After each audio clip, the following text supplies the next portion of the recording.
우리 오늘은 사도행전 마지막 시간이 됩니다.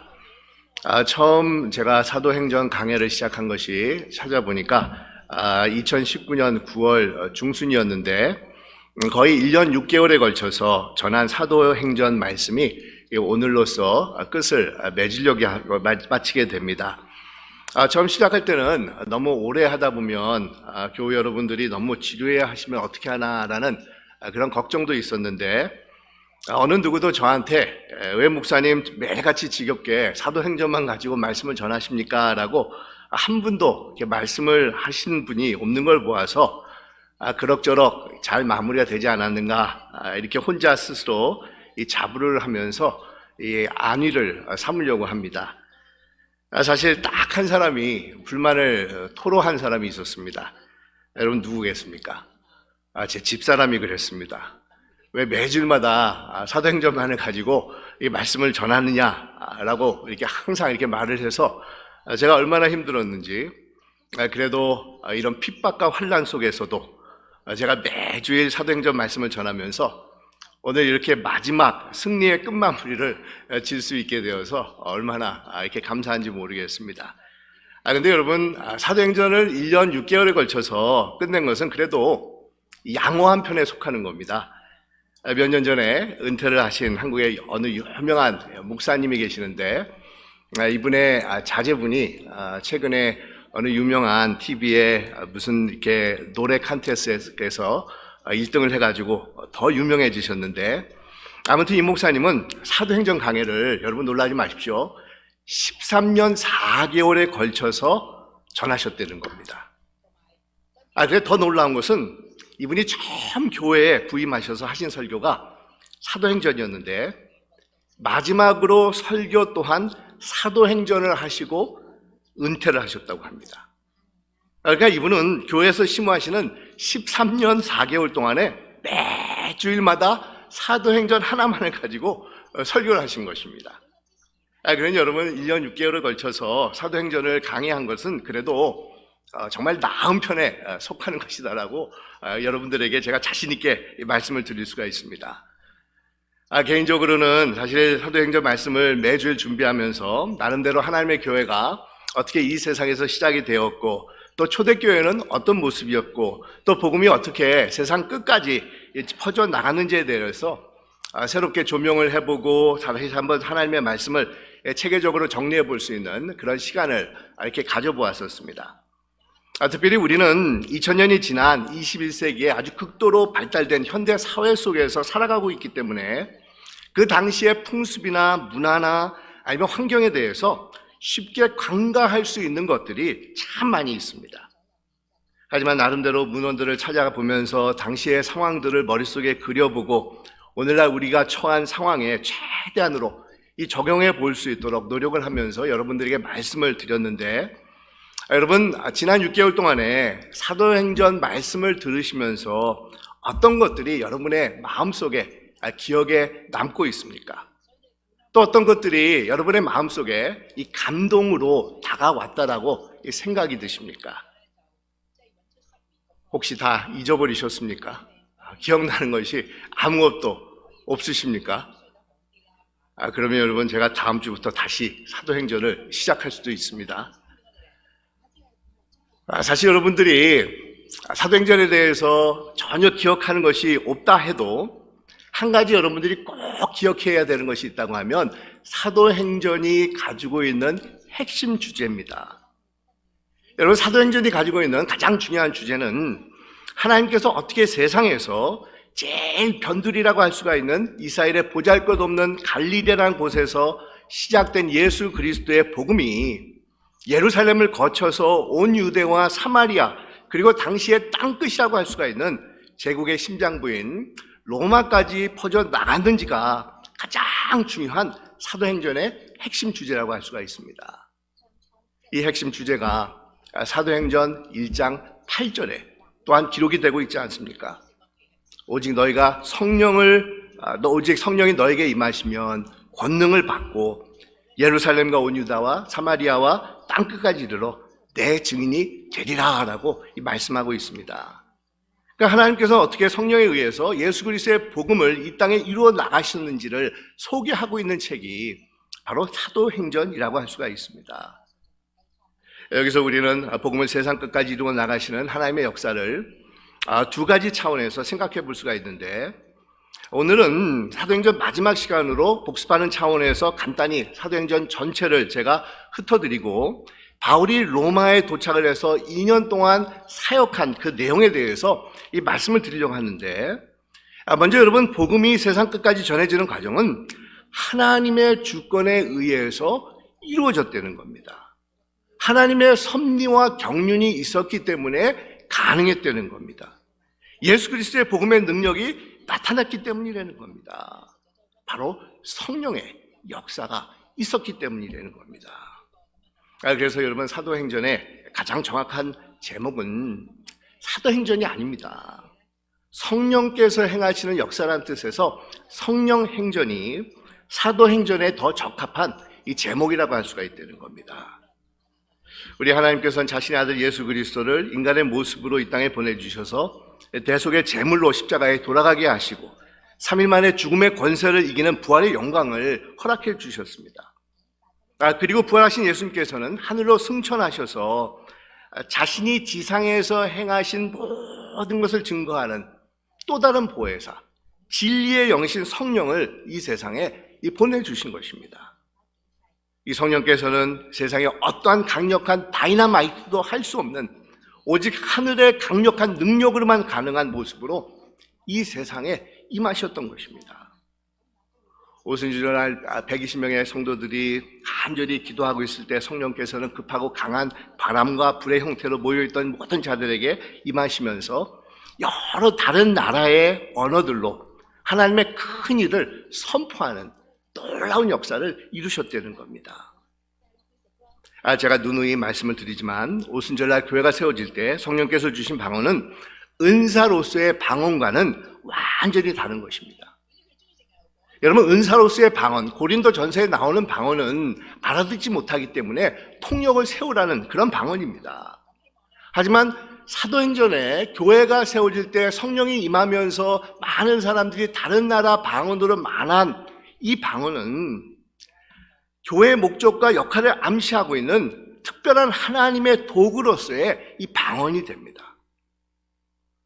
지금까지 하나님께서는 할례받은 유대인들을 택하시고 이스라엘을 통해서 자신의 뜻을 세상에서 이루어 나가셨는데, 이제는 새로운 복음의 공동체인 교회를 통해서 그것을 이루어 나가시겠다는 겁니다.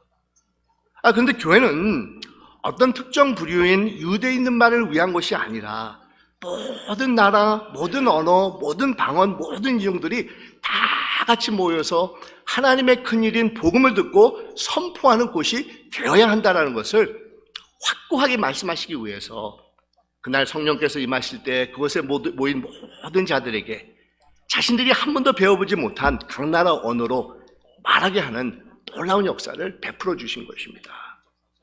자, 그러면서 예루살렘에 처음으로 하나님의 새로운 공동체인 교회가 세워지게 됩니다. 아주 갓 나온 따끈따끈한 찐빵처럼 성령의 열기가 아직까지도 생생하게 느껴지는 이 공동체가 예루살렘에서 시작이 되는 겁니다. 그곳에 모인 성도들은 성령의 충만함 가운데 자신들의 소유물을 팔아서 각 사람의 필요를 따라서 나눠주기도 하고, 마음을 같이하여 성전에 모이게 힘쓰기도 하고, 집에서 떡을 떼며 기쁨과 순전한 마음으로 음식을 먹고 하나님을 찬미하는, 마치 이 땅에서 천국과 같은 삶을 이루어 나간 것입니다. 참 부러운 모습입니다. 아웅다웅 다투고 시기와 집착과 탐욕 속에서 살아가는 우리들의 모습과는 전혀 다른 모습이 그 예루살렘 현장에서 이루어진 것입니다. 하지만 하나님의 뜻은 단지 자신들끼리만 모여서 행복하게 천국과 같은 삶을 살아가는 것이 아니었다는 겁니다. 계속해서 아름다운 공동체를 지속시켜 나가되 또 다른 한편으로는 지경을 넓혀서 모든 민족들에게도 복음을 전하고 이들이 교회 공동체 안으로 들어오게 하는 것이 하나님께서 바라시는 뜻이었습니다. 그런데 여러분, 초대교회가 어떻게 했습니까? 자신들이 보고 듣고 배우며 자라온 유대 문화와 전통에서 좀처럼 벗어나는 것을 힘들어합니다. 계속해서 편협한 민족주의적인 신앙관을 고수만 하고 있었습니다. 머리로는 그렇게 하면 안 된다는 것을 알고 있었지만 마음으로는 실천하기를 무척이나 어려워했습니다.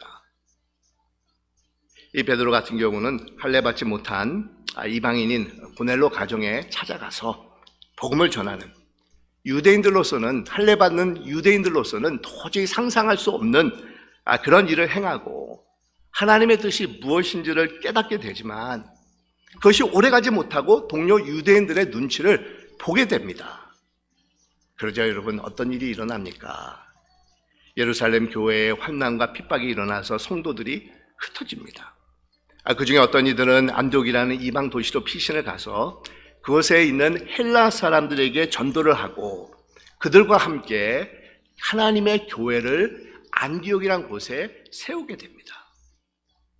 또한 우리 하나님께서는 히브리인 중에 히브리인이고 가장 엄한 바리새파에 속해서 교회를 학대하고 핍박하는 것을 천직으로 알고 있었던 이 바울을 극적으로 회심을 시키셔서 이방인의 사도로 삼으신 겁니다.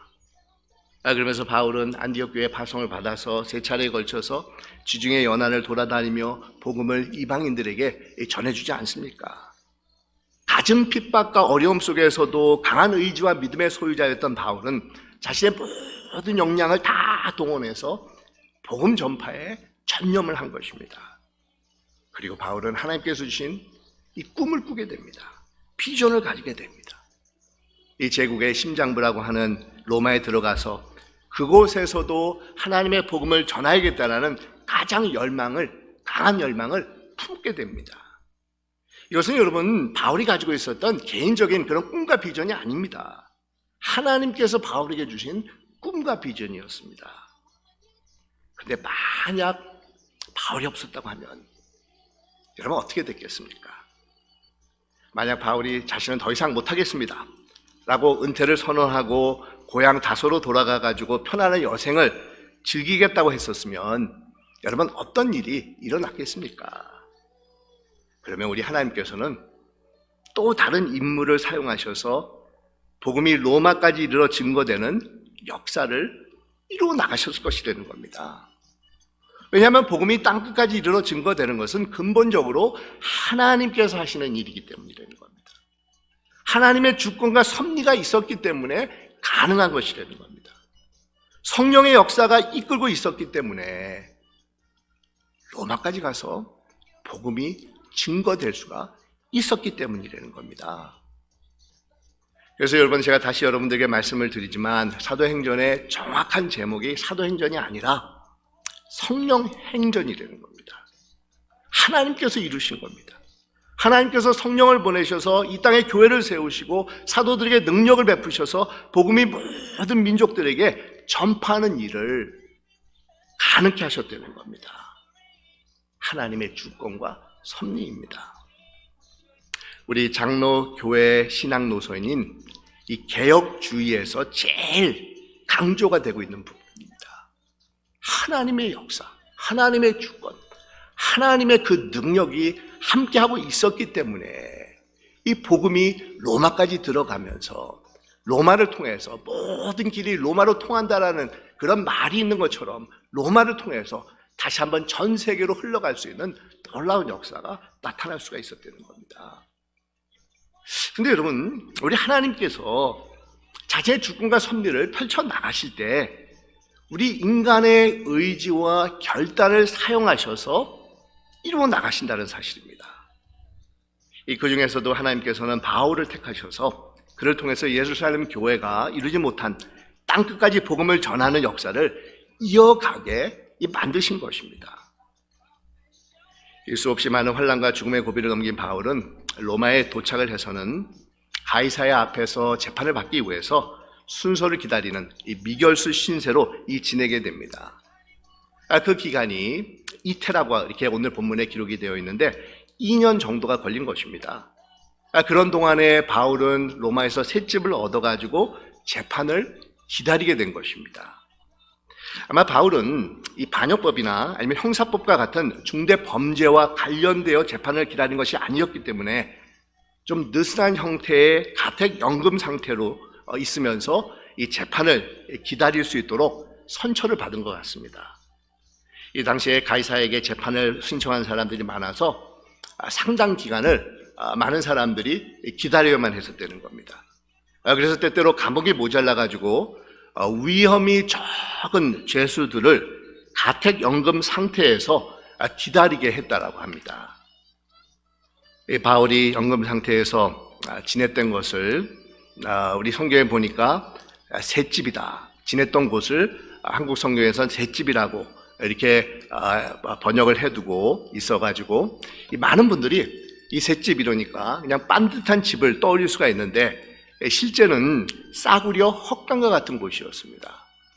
여러분 영어 성경에 보면 자신이 페이하는 렌트하우스다 이렇게 번역이 되어 있는데 사도 바울이 무슨 재정적인 능력이 있었겠습니까?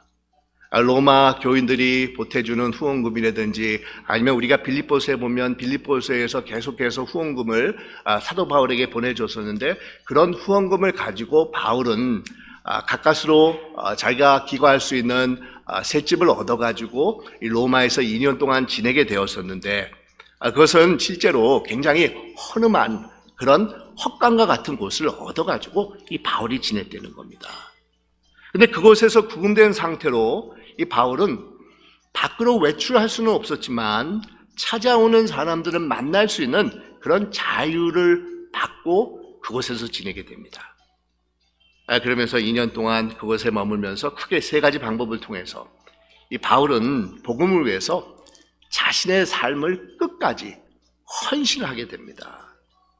먼저 바울은 이 로마의 셋방에 머물면서 하나님의 심오한 진리가 담겨져 있는 이 하나님의 말씀을 기록하게 됩니다. 여러분 그것이 우리가 잘 알고 있는 에베소서, 빌립보서, 골로새서, 빌레몬서가 됩니다. 이 서신들이 바울이 2년 동안 로마의 셋방에 기거하면서 쓰여진 그런 하나님의 이 말씀들입니다. 이 바울은 모처럼 한 곳에 오랫동안 머물면서 지금까지 자신이 전하고 묵상하고 깨닫게 해주셨던 그런 진리의 말씀들을 기록하고 이 본인의 마음에 간직하고 있는 사랑하는 교회들에게 이 보내게 되었다는 겁니다.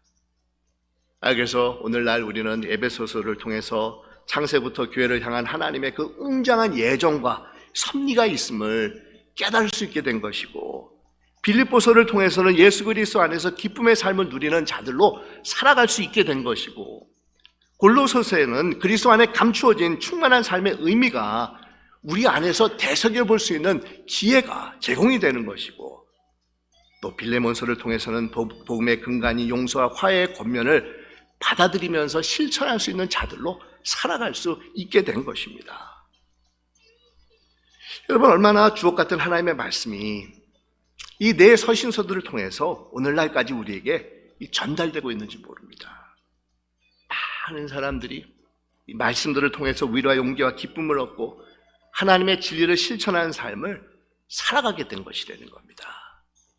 바로 이 말씀들, 이 네 서신서들을 이 바울이 2년 동안에 로마의 셋방에 머물면서 기록하게 된 것입니다. 이 사실 이 전에 오는 이야기에 따르면 바울은 2년 후에 이제 가이사 앞에서 재판을 받는데 무죄를 선고받습니다. 그러면서 바울은 풀려 나와서 자신이 열망했었던 서바나, 지금으로 말하면 스페인을 말합니다.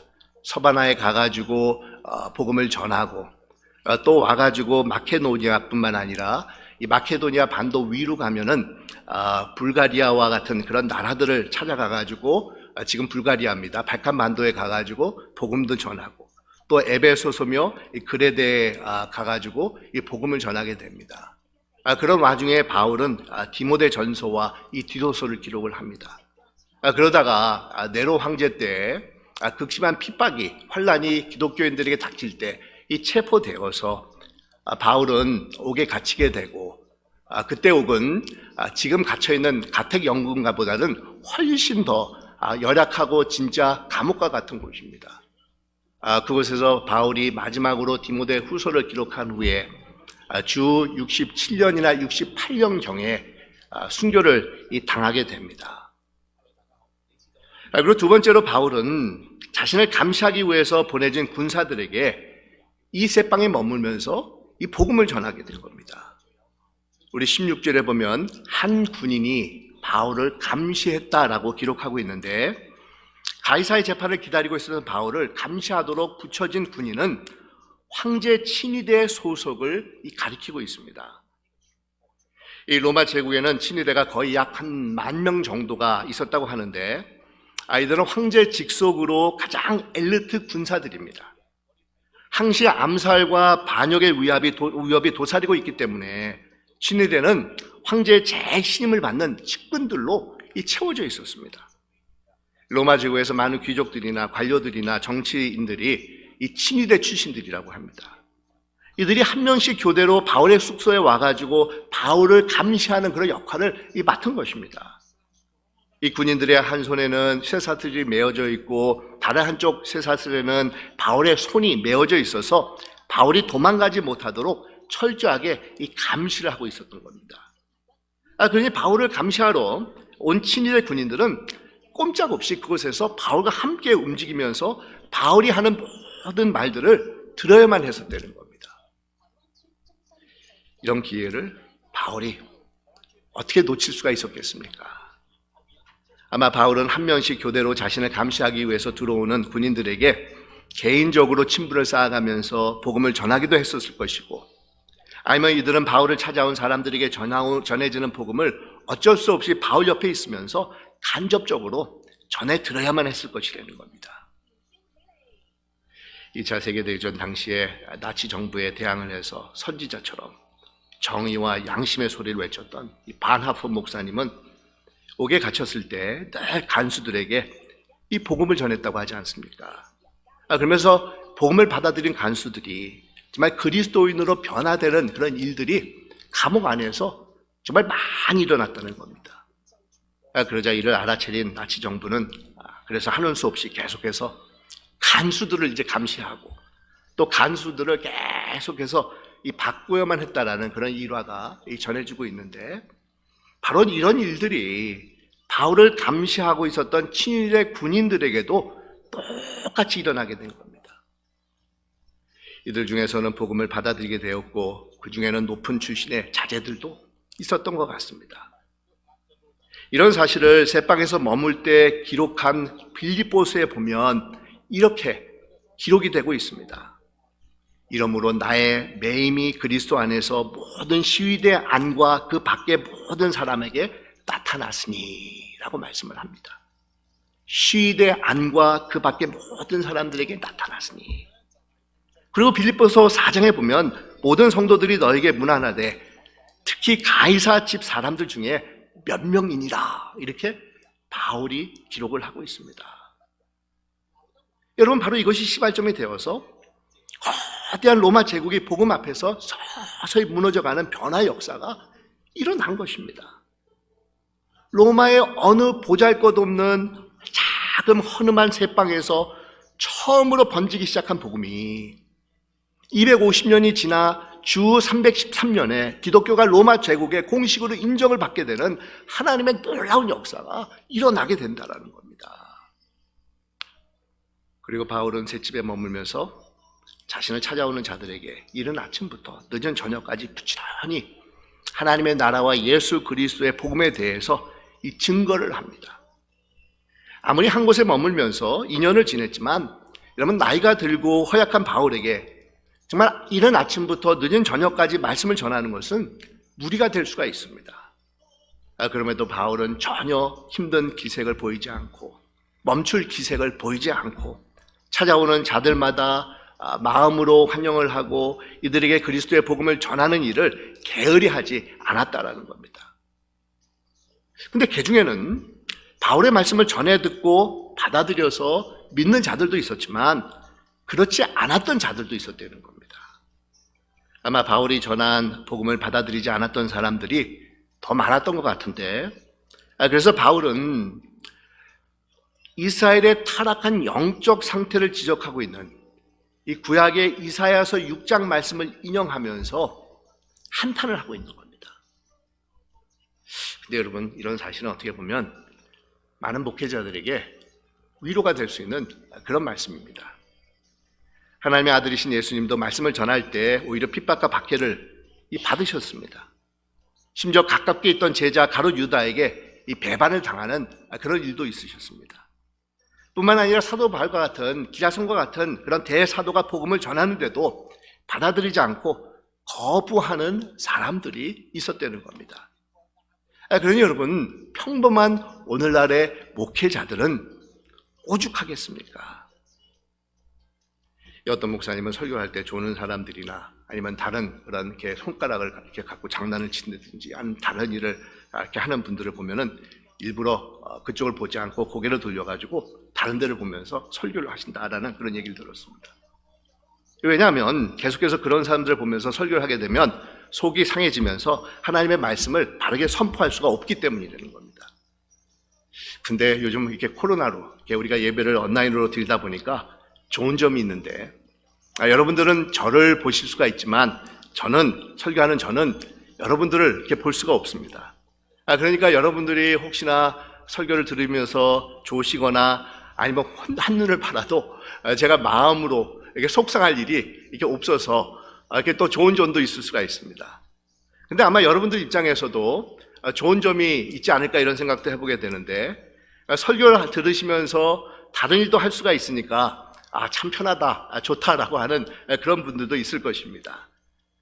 제가 몇 주 전에 주일학교 학생들이 드리는 예배 온라인 방에 들어가서 제가 기도를 해준 적이 있었는데, 거기 가서 이렇게 보니까 우리 유년 주일학교는 이렇게 줌이라는 것을 사용해가지고 이렇게 말씀을 전하는 자나 아니면 듣는 사람들이 서로가 이렇게 볼 수 있도록 이렇게 되어 있었는데, 제가 그곳에 가가지고 이렇게 기도해주기 위해서 주일학교 학생들이 어떤 상태로 예배에 참여하는가 이렇게 보니까 어떤 학생은 아직까지도 잠에서 덜 깨인 그런 잠옷 차림으로 이렇게 나와가지고 졸면서 예배에 이렇게 참여하는 그런 학생도 있었고, 또 어떤 학생은 그냥 소파에 그냥 덩그러니 누워서 예배에 참여하는 그런 학생도 있었고, 어떤 학생은 이렇게 뭐를 먹고, 또 어떤 학생은 장난감을 가지고 놀면서 이렇게 예배에 참여하는 그런 학생들도 있었습니다.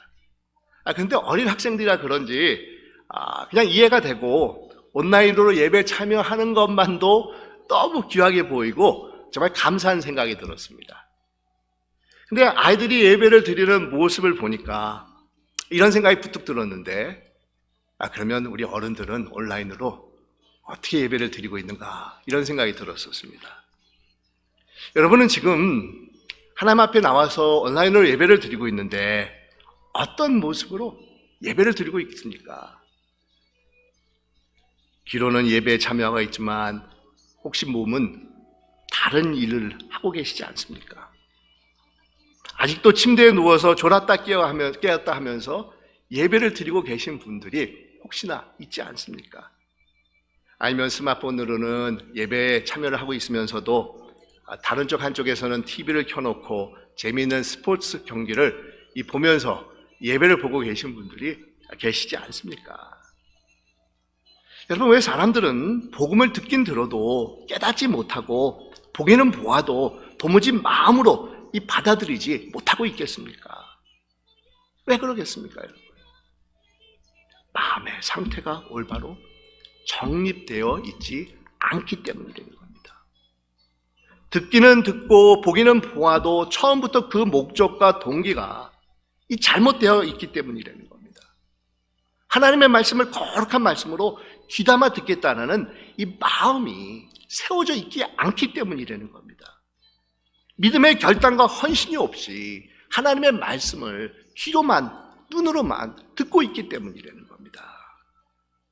그러면서 결과적으로 오늘 말씀에 보면 이렇게 기록하고 있지 않습니까? 구원이 이방인들에게로 보내진 줄 알라. 그들은 그것을 들으리라 하더라. 이렇게 말씀하고 있습니다. 유대인들이 복음을 거부하게 되자 하나님의 구원의 은총이 이방인들에게 방향이 바꾸어져서 흘러 들어가기 시작이 되었다는 겁니다.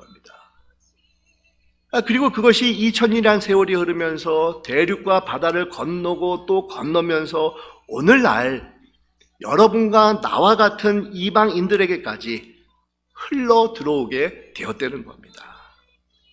그러니까 하나님께서는 이 구원의 축복을 모든 사람들에게 부어주기를 원하고 계시는데 그것이 축복으로 다가오게 되는지 아닌지는 우리 인간들이 가지고 있는 마음가짐에 달려있다는 겁니다.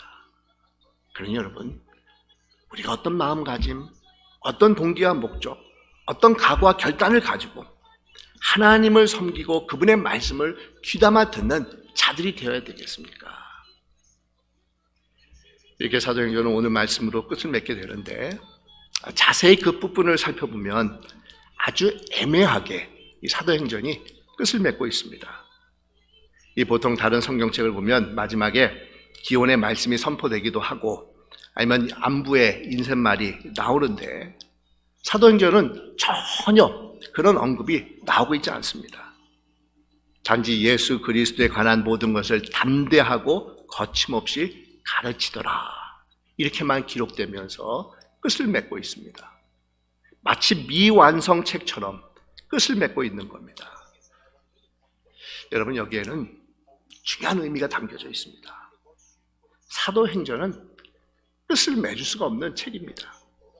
왜냐하면 계속해서 복음의 역사와 축복이 물 흐르듯이 모든 민족, 모든 나라, 모든 방언에게 흘러가야 되기 때문이라는 겁니다. 이 하나님의 뜻은 세상 끝까지 주님이 오시는 그 순간까지 복음의 의미가 모든 자들에게 새겨지기를 원하고 계십니다. 그리고 그것을 위해서 바울처럼 쓰임 받기를 원하는 자들을 하나님께서 찾고 계시다는 겁니다. 그러니까 사도행전은 28장으로 끝나서는 안 되는 책이라는 겁니다. 29장, 30장, 31장이 계속해서 써내려져 가야만 한다는 겁니다.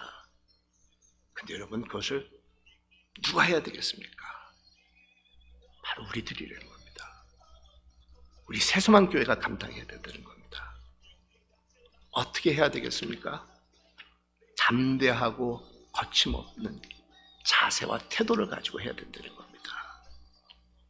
담대하고 거침없다는 것은 하나님의 주권과 뜻을 알고 그리스도의 복음의 귀함을 깨닫고 성령의 역사를 체험하는 자만이 가질 수 있는 그런 마음가짐이 됩니다. 이 한마디로 하나님 나라와 복음을 위해서 온전히 헌신하는 자가 되어야 된다는 겁니다. 땅끝까지 이르러 주님을 위해서 살아가는 자가 되겠다라는 결단과 다짐을 가지고 이 세상을 살아가는 그런 자들이 되어야 된다는 겁니다. 사랑하는 여러분, 지난 1년 6개월 동안의 말씀을 드린 사도행전이 오늘로서 끝을 맺게 되는데, 하지만 계속해서 사도행전은 우리의 삶 속에서 멈춰지지 않고 쓰여져 내려가야만 한다는 겁니다. 몸으로 쓰고 입으로 쓰고 행동으로 쓰고 삶으로 사도행전을 이제는 우리가 계속해서 써내려가야 된다는 겁니다. 복음에 합당한 삶을 살아가는 자들이 되어야 된다는 겁니다. 예수 그리스도의 복음을 땅까지 이르러 증거하는 자들이 되어야 된다는 겁니다. 사랑하는 여러분, 정말 담대하고 거침없이, 이것은 무례하라는 뜻이 아닙니다. 이것은 예의 없이 행하라는 뜻이 아닙니다. 복음을 향해서 담대하고 거침없는 삶을 살아가라는 뜻입니다. 정말 이런 마음가짐을 가지고 우리들에게 주어진 사명을 끝까지 완수하면서 계속해서 사도행전을 우리 삶 속에서 써내려가는 여러분들이 되시기를 주님의 이름으로 축원드립니다. 기도하겠습니다.